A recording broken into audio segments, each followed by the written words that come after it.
Hello दोस्तों, welcome to Meera Physio, a pan India chain of physiotherapy clinic. तो lung cancer में अभी तक हमने देखा कि लंग कैंसर क्या होता है, हमारे लंग्स क्या होते हैं, लंग कैंसर कैसे होता है और ये कितना खतरनाक होता है और ये कितने टाइप का होता है और कितनी स्टेजेस का होता है। हमने अभी तक लंग कैंसर में आपको ये इंट्रो दिया। अब हम बात करेंगे लंग कैंसर में कि उसके साइन एंड सिम्टम्स क्या हैं, उसका कॉज क्या है, रिस्क क्या-क्या हो सकते हैं कि आप रिस्क में हैं अगर, तो क्या-क्या रिस्क आपके हो सकते हैं, क्या कॉम्प्लिकेशन बनते हैं और साथ में इसका कैसे हम प्रिवेंशन कर सकते हैं, आज मैं आपको ये सब बताऊँगी। चलिए अब इसमें हम आगे बढ़ते हैं।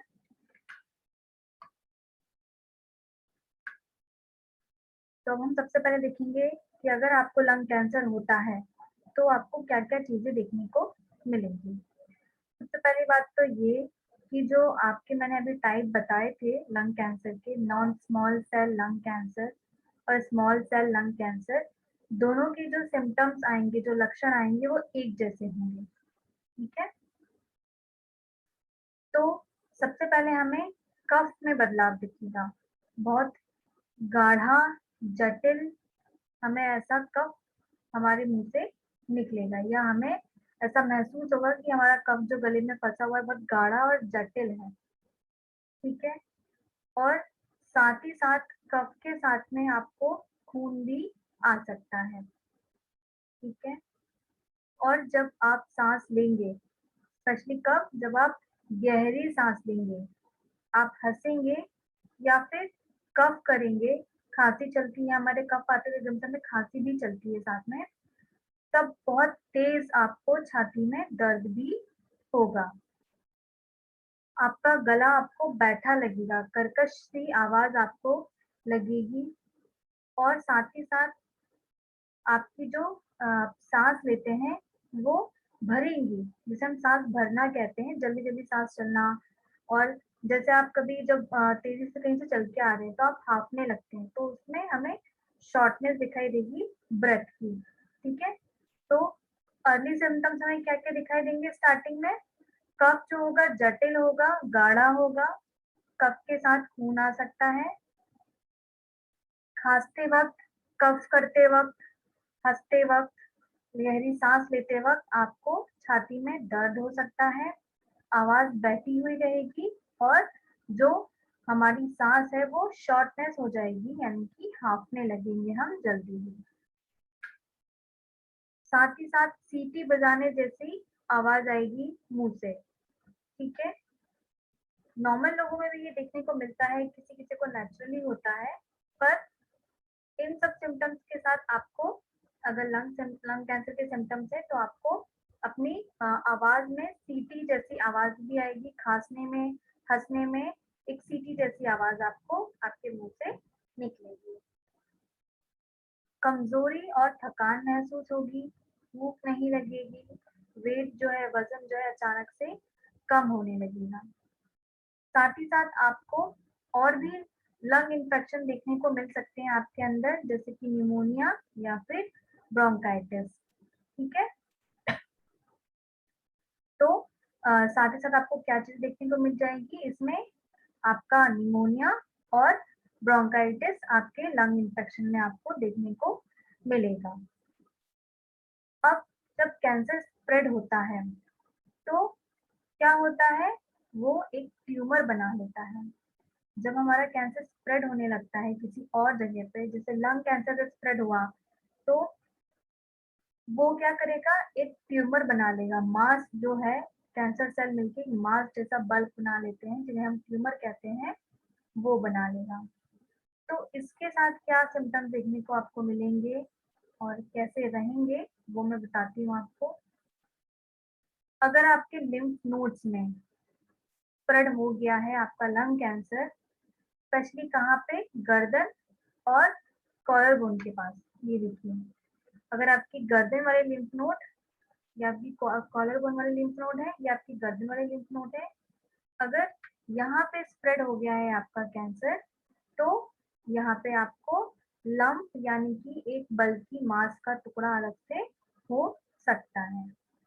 अगर आपका लंग कैंसर बोन में चला गया है तो आपकी हड्डियों में दर्द, स्पेशली कहाँ, पीछे की कमर की हड्डी, जो हमारे रिब्स होती हैं उनमें और हमारे हिप्स में, यहाँ पे इन हड्डियों में आपको दर्द हो सकता है। ये हमारे लिम्फ नोड। और अगर जो लंग कैंसर है वो ब्रेन में या फिर कमर की हड्डी स्पाइन में स्प्रेड हो गया है तो सर दर्द, चक्कर जैसा आना, बैलेंस चला जाना, हाथ पैरों में नमनेस रहना, ठंडे रहना हाथ पैर, और साथ में क्या होना, घबराहट होना, ये चीजें आपको देखने को मिलेगी अगर आपके ब्रेन में और स्पाइन में लंग कैंसर स्प्रेड हो गया है तो। अगर लीवर में स्प्रेड हो गया है तो आपको हाथ और आंखों में, मतलब हाथ पैरों की स्किन में और आंखों में पीलापन दिखेगा, जिसे हम ज्वाइंटिस भी कहते हैं। ठीक है, तो अगर जो आपका ट्यूमर है, लंग कैंसर होने के बाद जो ट्यूमर हुआ, ठीक है, अगर वो टॉप पे है, आपके फेस के आसपास के टॉप लेवल पे है, तो वो क्या करेगा, फेशियल नर्व जो कि हमारे फेस को सप्लाई करती है उसको अफेक्ट करेगा। उस कारण से क्या देखने को मिलेगा, आपकी जो आईब्रो है, जो आपकी आईलिड है, वो नीचे की तरफ लटक जाएगी। आपकी जो पुतली है आंखों की ब्लैक ब्लैक, वो छोटी हो जाएगी। और साथ ही साथ वन साइड का फेस भी आपका लटका हुआ आपको दिखेगा, जिसे हम क्या कहते हैं, हॉर्नर सिंड्रोम। ठीक है, एक तरफ की आईलिड आपकी लटक जाएगी, आपकी जो पुतली है वो छोटी हो जाएगी, एक तरफ का फेस भी जो है वो लटक जाएगा, उसमें सेंसेशन नहीं रहेंगे। साथ ही साथ आपको कंधे का दर्द भी हो सकता है अगर आपकी फेशियल नर्व को अफेक्ट कर दिया आपके लंग कैंसर के ट्यूमर ने। अगर ट्यूमर ने आपकी लार्ज वेन जो है उसको भी अगर प्रेस कर दिया, जो कि किसको सप्लाई कर रही है, आपके सर को, हाथों को, हार्ट को, तो अगर ट्यूमर ने आपकी उस वेन को, लार्ज वेन को प्रेस कर दिया, दबा दिया है, तो इस कारण से आपको चेहरे पे सूजन, गर्दन में सूजन और ऊपर की तरफ छाती में सूजन और हाथों में सूजन देखने को मिलेगी। ठीक है, अगर लार्ज वेन को दबा दिया है ट्यूमर ने तो आपको चेहरे पे, गर्दन में, ऊपर की तरफ छाती में और हाथों में सूजन देखने को मिलेगी। कभी कभार क्या होता है, लंग कैंसर के जो सिम्टम्स होते हैं और जो सब्सटेंस होते हैं वो सिमिलर हो जाते हैं हमारे हार्मोन्स के साथ। ठीक है, तो क्या होता है, इस कारण से हमें और जो अलग सिम्टम्स होते हैं हार्मोनल डिस्टरबेंस के, वो हमें देखने को मिलते हैं, जिन्हें हम क्या कहते हैं, पैरानियोप्लास्टिक सिंड्रोम। अगर लंग कैंसर के सब्सटेंस जो है वो हार्मोन के साथ मिक्स हो गए हैं तो वो हमें कुछ और ही सिम्टम्स देने लगेंगे, उन्हें हम कहते हैं पैरानियोप्लास्टिक सिंड्रोम। जिसमें क्या क्या आता है, हमारे मसल्स में कमजोरी, मिर्गी जैसा झटके आना, घबराहट होना, शरीर में पानी की कमी होना और भी जो मिनरल्स है उनकी कमी होना, और हाई ब्लड प्रेशर रहना, बीपी हमेशा बढ़ा रहना, किसी भी चीज के लिए कंफ्यूजन होना, उल्टी जैसा लगना या फिर कोमे में भी चले जाने जैसी समस्याएं देखी जाती हैं। ठीक है, इसमें आगे बढ़ते हैं हम। अब लंग कैंसर जो है वो बैक पेन के साथ बहुत ज्यादा कोरिलेट होता है, मतलब कि लंग कैंसर बैक पेन कभी कभार साथ में भी आ जाते हैं। और ये जरूरी नहीं है कि जितने भी बैक पेन होते हैं उनमें आपका रीजन हो लंग कैंसर, ये बिल्कुल जरूरी नहीं है, और भी रीजन हो सकते हैं। बस मैं ये बता रही हूँ आपको कि लंग कैंसर वालों को बैक पेन भी होता है, कभी कभार बैक पेन के कारण ही लंग कैंसर डिटेक्ट हो पाता है। ठीक है, तो बैक पेन तो बहुत कॉमन है आजकल की जनरेशन में, क्योंकि सभी अपने डेस्क वर्क में बहुत बिजी हो गए हैं, सबका किसी का बहुत लॉन्ग टाइम का सिटिंग वर्क है, स्टैंडिंग वर्क है, जिस कारण ओबेसिटी भी बढ़ रही है, इस कारण से कमर पे इतना लोड पड़ रहा है कि बैक पेन आजकल बहुत कॉमन हो गया है। ठीक है, पर अगर आपके जो कैंसर है अगर वो अनट्रीटेड रह गया, लापरवाही से रह गया, तो आपको इसमें बैक पेन भी देखने को मिल सकता है। ठीक है? कभी-कभार ऐसा होता है कि कुछ लोगों में बैक पेन से ही पहली शुरुआत होती है लंग कैंसर के सिम्पटम्स दिखाने की। आप बैक पेन का लेके जाते हैं पर तब आपको डिटेक्ट होता है कि आपको लंग कैंसर हुआ है। तो कभी-कभार ऐसा भी कुछ पेशेंट्स में देखने को मिलता है। अब बैक पेन क्यों होता है? बैक पेन इसलिए होता है क्योंकि जो आपका ट्यूमर बन गया है, ठीक है? अगर वो बहुत बड़ा है, आपका बहुत बड़ा ट्यूमर बन गया है, तो अगर उसने प्रेशर डालना शुरू कर दिया है आपके स्पाइन और रिब्स के पास, उस कारण से आपको बैक में दर्द होना शुरू हो जाता है, ठीक है?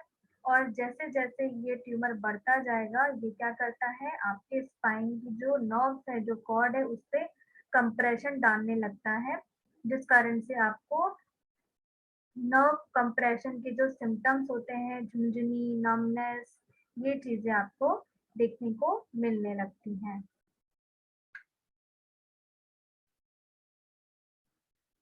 अब इसमें जब आपकी बॉडी में ट्यूमर इतना बड़ा हो गया कि उसने नर्व को कंप्रेस करना शुरू कर दिया और जिस कारण से आपको नर्व कंप्रेशन वाले सिम्पटम्स आने लगे, तो अब मैं आपको वो बताती हूँ कि उसमें क्या-क्या चीज़ें आपको देखने को मिलेंगी।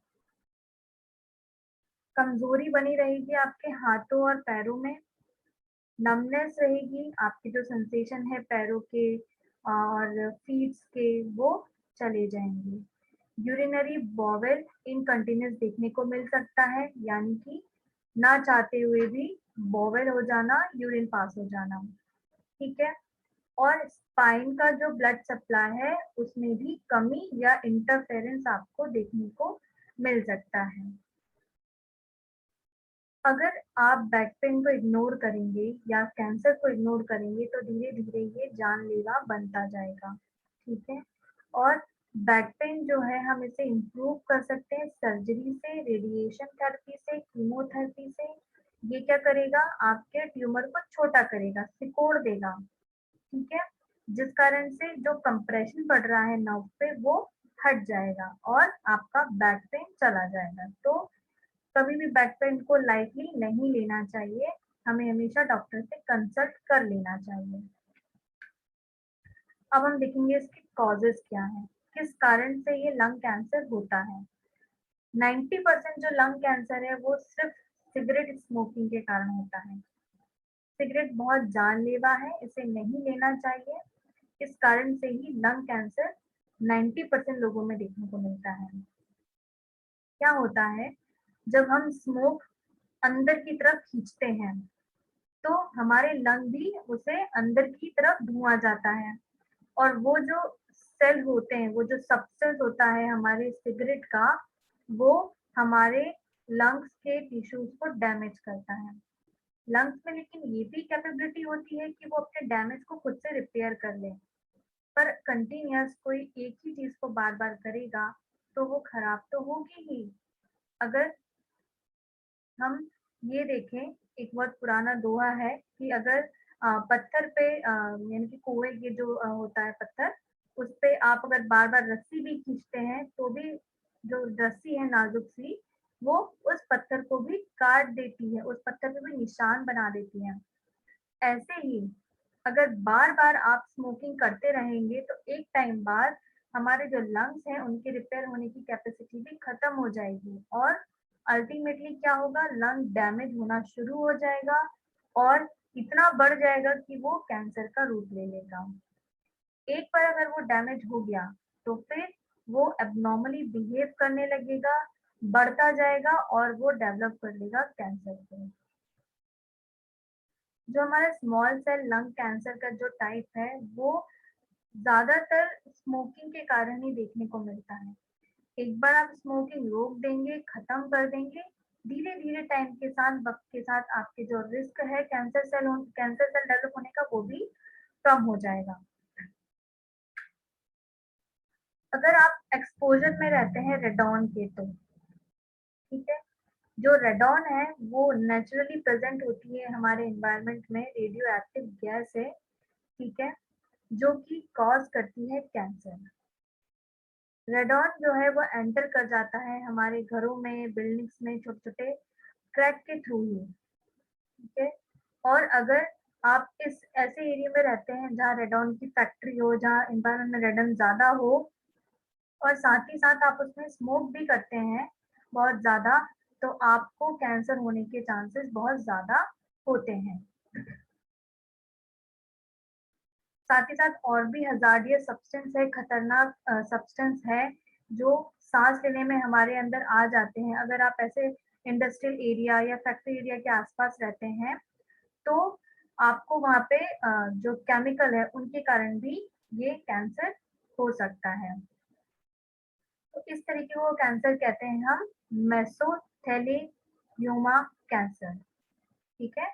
मेसोथेलियोमा कैंसर जो होता है, वो जो हज़ार्डियस सब्सटेंस होते हैं, उनके कारण होता है। स्पेशली अगर आप एस्बेस्टोस के एक्सपोज़र में हैं, अगर आपके आस-पास एस्बेस्टोस यूज़ होता है फैक्ट्री में और आपका घर वहीं है, तो आप या फिर जो फैक्ट्री वर्कर होते हैं, उनमें ये लंग कैंसर डेवलप कर देता है एस्बेस्टोस। बाकी अदर सब्सटेंस देखिए जो कि लंग कैंसर को बढ़ावा देते हैं, तो आर्सेनिक, कैडमियम, क्रोमियम, निकेल, कुछ पेट्रोलियम प्रोडक्ट, यूरेनियम। अगर ये सब्सटेंस आपके घर के आस-पास रहते हैं क्योंकि ये फैक्ट्री के धुएँ से निकलते हैं या फिर आप काम करते हैं फैक्ट्री में, तो आपको चांसेस हो सकते हैं डायरेक्ट एक्सपोज़र में अगर आप हैं, कि आपको इन सब चीज़ों से लंग कैंसर हो सकता है। जेनेटिक म्यूटेशन के कारण भी आपको कैंसर हो सकता है। अगर आप स्मोक करते हो, आपकी फैमिली हिस्ट्री में अगर रहा हो कैंसर, तो आपको ये कैंसर हो सकता है। कभी-कभार ऐसा होता है किसी-किसी में कि लंग कैंसर का कोई ऑब्वियस कॉज़ ही नहीं मिलता है। ना वो स्मोक करता है, ना उसकी फैमिली हिस्ट्री में है, फिर भी उसको कैंसर हो जाता है। तो एक तरीके से कहें तो कैंसर का कॉज़ अननोन ही रहता है। अब आगे बढ़ते हैं हम इसमें। अब हम देखेंगे इसके रिस्क फैक्टर। इसके रिस्क फैक्टर हैं स्मोकिंग।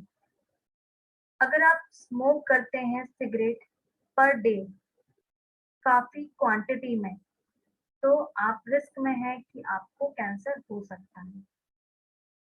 जो डेली स्मोक करते हैं बहुत ज़्यादा सिगरेट, दिन की 10-15 सिगरेट जो लेते हैं, उनमें चांसेस होते हैं कैंसर होने के। इसीलिए वक़्त के साथ खुद के फेफड़ों को समझें, खुद के लंग्स को समझें और स्मोकिंग रोक दें और अपने आस-पास वालों को भी करने से रोकें, ठीक है? तो दूसरा आता है अगर आप एक्सपोज़र में हो second hand smoke. Second hand smoke क्या होता है? सेकंड हैंड स्मोक ये होता है कि आप नहीं कर रहे हैं, पर आप ऐसी जगह पे हैं जहाँ सिगरेट का धुआँ है। तो जब आप साँस लेंगे, तो वो धुआँ आपके अंदर भी जाएगा। तो उसे हम कहते हैं सेकंड हैंड स्मोक। इसीलिए अगर कोई स्मोक कर रहा हो, तो वहाँ खड़े ना रहें और उसे तुरंत रोकें, मना करें कि वो भी स्मोक ना करे। अगर पहले कहीं आपको कैंसर हुआ हो बॉडी में, चेस्ट के आसपास आपने उसमें रेडिएशन थेरेपी ली हो, तो आपको चांसेस होते हैं कि आप में लंग कैंसर डेवलप हो सकता है। अगर प्रीवियस हिस्ट्री रही हो कैंसर की जिसमें आपने रेडिएशन थेरेपी ली हो, तो आप में चांसेस हैं कि आपको लंग कैंसर हो सकता है। अगर आप रेडॉन गैस के एक्सपोज़र में रहते हैं, रेडॉन जो होता है नेचुरली टूटता है यूरेनियम से मिट्टी के अंदर, पहाड़ों में, पानी में, ठीक है? तो ये ईज़िली हवा के साथ घुल के हमें साँस लेने में आता है। इसलिए हमेशा खुद के आस-पास की जगह को अच्छा रखें, इंडस्ट्रियल एरिया से दूर रहें और घर का इंस्पेक्शन करवाते रहें, ये पता करने के लिए कहीं मेरे घर में रेडॉन गैस प्रोडक्ट एयर ये कुछ लीक तो नहीं हो रही है मेरे बिल्डिंग मटेरियल से। अगर आप एस्बेस्टोस या कार्सिनोजेनेस के एक्सपोज़र्स में रहते हैं तो, वर्क प्लेस में अगर आपका एस्बेस्टोस के साथ वर्क है, या फिर आर्सेनिक के साथ वर्क है या क्रोमियम, निकेल, इन सब चीज़ों के साथ अगर आप वर्क प्लेस के एक्सपोज़र में हैं, तो आपको रिस्क हो सकता है लंग कैंसर होने का, स्पेशली अगर आप स्मोकर भी हैं तो। यदि आपकी फैमिली हिस्ट्री में लंग कैंसर रहा हो तो भी आपको हो सकता है। आपको भाई को, माँ-बाप को, बहन को, बच्चों को लंग कैंसर है तो आपको भी चांसेस हो सकते हैं कि आप रिस्क में हैं लंग कैंसर के। तो अभी हमने रिस्क देखे लंग कैंसर के, अब हम देखेंगे कॉम्प्लिकेशन। सबसे बड़ी कॉम्प्लिकेशन होती है शॉर्टनेस ऑफ ब्रेथ। जो लोग लंग कैंसर का एक्सपीरियंस करते हैं, उनमें साँस लेने में बहुत दिक्कत होती है। क्यों? क्योंकि जो ट्यूमर है वो ब्लॉक कर देता है एयरवेज़ को, जिसके कारण क्या होता है, जो फ्लूइड होता है हमारे लंग्स का, वो वहाँ पे इकट्ठा होने लगता है और वो धीरे-धीरे कड़क हो जाता है इकट्ठा होके और हमारे लंग्स को कड़क कर देता है, जिस कारण से जब हम साँस लेते हैं तो हमारे लंग्स जो हैं पूरी तरीके से फैल नहीं पाते हैं। उस कारण से हमें शॉर्टनेस ऑफ ब्रेथ फील होती है जब हम सांस खींचते हैं तब। फिर दूसरा कॉम्प्लिकेशन है कि आपके कफ में आपके जो खांसने में स्पूटम या कफ आ रहा है उसमें खून का आना। कभी कभार ये ब्लीडिंग इतनी ज्यादा सीवियर हो जाती है कि पूरा जो हमारा कफ है वो खूना खून ही रहता है। आप इसका तुरंत डॉक्टर से कंसल्ट करें, उन्हें बताएं और तुरंत इसका ट्रीटमेंट लें। तो दूसरा कॉम्प्लिकेशन है हमारे कफ में खून आना। तो इसमें इसके बाद तीसरा कॉम्प्लिकेशन आता है हमारा पेन। अगर आपको बोन में या बॉडी के किसी और एरियाज में कैंसर सेल स्प्रेड हो गया है तो आपको बोन पेन हो सकता है। ठीक है, अगर आप ऐसा फील करते हैं हड्डियों में दर्द, अगर आपको एक्सपीरियंस भी है लंग कैंसर का तो तुरंत अपने डॉक्टर से कंसल्ट करें। अब आता है हमारा नेक्स्ट कॉम्प्लिकेशन, फ्लूइड जमा हो जाना चेस्ट में, जिसे हम प्लूरल इफ्यूजन कहते हैं। तो जो लंग कैंसर है वो क्या करता है, जो फ्लूइड रहता है हमारा प्लूरल कैविटी में, प्लूरल स्पेस में, उसको अफेक्ट करने लगता है, जिस कारण से क्या होता है कि वो फ्लूइड वहां पे जमा होने लगता है, गाढ़ा होने लगता है और वो चेस्ट के आसपास के एरिया को क्या करता है, कड़क बना देता है, जिस कारण से हमें सांस लेने में दिक्कत होने लगती है। अगर आपको शॉर्टनेस ऑफ ब्रेथ या ऐसी कोई दिक्कत है कि आपको लंग्स में फ्लूइड यानी कि वाटर जैसा आवाज अगर आती हो कि मेरे लंग्स में कुछ फिल है, तो अपने डॉक्टर से कंसल्ट करें, क्योंकि इसका ट्रीटमेंट हो सकता है। इसके कारण आपका जो सेकेंडरी और कोई कॉम्प्लिकेशन होंगे होंगे वो भी हम रोक सकते हैं। तो अपने डॉक्टर से कंसल्ट करें। ये देखिए, ये आपका जो फ्लूइड, हमारा जो प्लूरल कैविटी होती है उसका पानी पूरे लंग्स में भर जाता है इस तरीके से। ठीक है, प्लूरल इफ्यूजन हो जाता है। अब अगर कैंसर जो है वो स्प्रेड हो गया है लंग से किसी और जगह पे, उसे हम कहते हैं मेटास्टेसाइज। ठीक है, अगर कहीं और स्प्रेड हो गया है लंग्स, जैसे कि दिमाग में, हड्डियों में या किसी भी और पार्ट में, तो वो वहाँ पे खतरनाक हो सकता है। वो हमें वहाँ पे दर्द फील हो सकता है, उल्टी, घबराहट और भी तरीके के सिम्टम्स हमें दिख सकते हैं, डिपेंड करता है कि कहाँ पे आपका लंग कैंसर स्प्रेड हुआ है। लंप भी देखने को मिल सकता है, तो ये इसका कॉम्प्लिकेशन।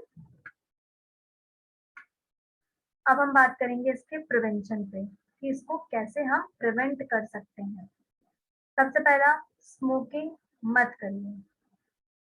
अगर आप स्मोकिंग नहीं करते हैं तो किसी के प्रवोक में आके, किसी के कहने पर, सोसाइटी को दिखाने के लिए, सोसाइटी का लेवल मेंटेन करने के लिए स्मोकिंग मत करिए, ये आपके लिए खतरनाक है।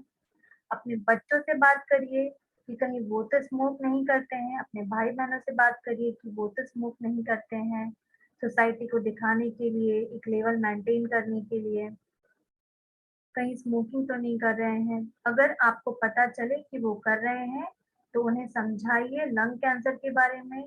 ठीक है, कितना डेंजरस हो सकता है स्मोकिंग करना, स्पेशली उनमें जो छोटी उम्र में शुरू करते हैं, उनके लिए ये बहुत ज्यादा खतरनाक होता है। और अगर आप स्मोकिंग करते हैं तो तुरंत उसे रोक दीजिए। ठीक है। आप स्मोकिंग अगर सालों से करे हुए आ रहे हैं, 10 साल, 15 साल, 6 साल, 9 साल, कितने भी सालों से करते हुए आ रहे हैं, उसे तुरंत रोक दीजिए, इससे पहले कि वो आपके शरीर में लंग कैंसर का रिस्क बढ़ा दें। अपने डॉक्टर से बात करिए, स्ट्रेटजीज बनाइए, प्लानिंग बनाइए कि मैं कैसे कर सकता हूँ, अपने आप को सिगरेट पीने से कैसे रोक सकता हूँ। या तो आप निकोटिन रिप्लेसमेंट जो प्रोडक्ट होते हैं, मेडिकेशन होता है, जो सपोर्ट ग्रुप होता है, उसमें आप जॉइन करिए।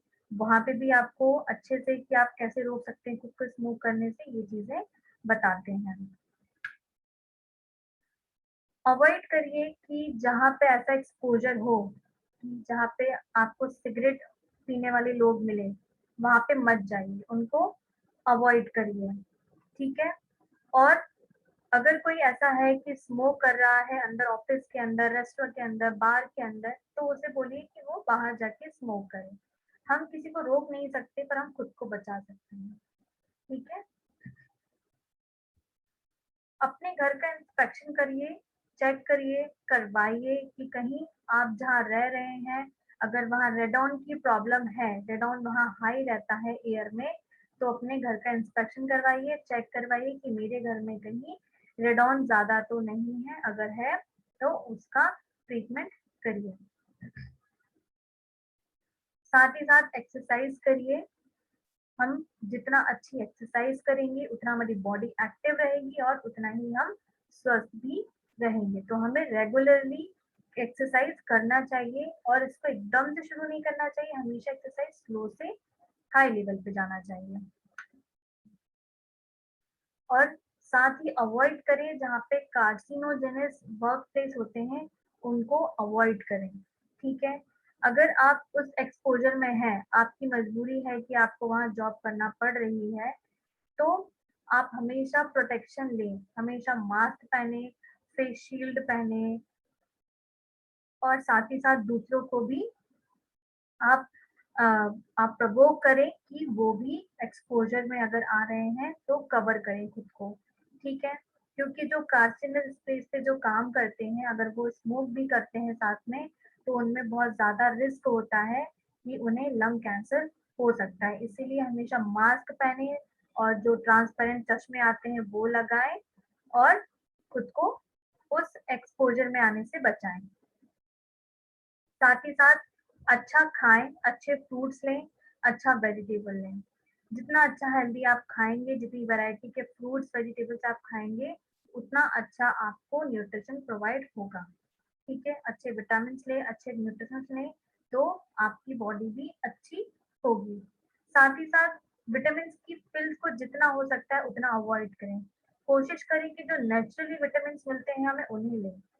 ना कि जो बने-बनाए विटामिन्स हैं उनको लें। क्योंकि एक रिसर्च में देखा गया है कि जब बीटा कैरोटीन सप्लीमेंट होता है, जो हेवी स्मोकर जो होते हैं वो लेते हैं बीटा कैरोटीन सप्लीमेंट स्मोकर, उनके सप्लीमेंट्स को लेने से उनमें कैंसर के चांसेस और बढ़ गए। उन स्मोकर्स में कैंसर के चांसेस और बढ़ गए। इसीलिए कोशिश करें कि जो नेचुरली विटामिन सोर्स है उनसे ही विटामिन्स लें।